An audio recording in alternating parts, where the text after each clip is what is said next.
Quick village update. Yesterday I did not work on the village at all. Today I went through 7 of my totes and I believe I have 7 more totes to go through. I pulled out 31 houses that is for the town section of the village. So I put all those houses on the town section table. So I've got all this just sitting here. Now I'm gonna work on figuring out my layout and how I want everything to look.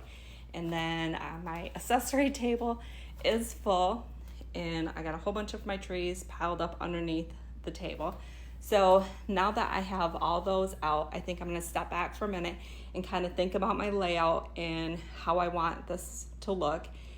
And while I'm doing that, I think I need to do a little cleanup. This big room in the basement is getting quite messy on the floor, and then my office is a disaster. So that's pretty much where I'm at with the village as of today.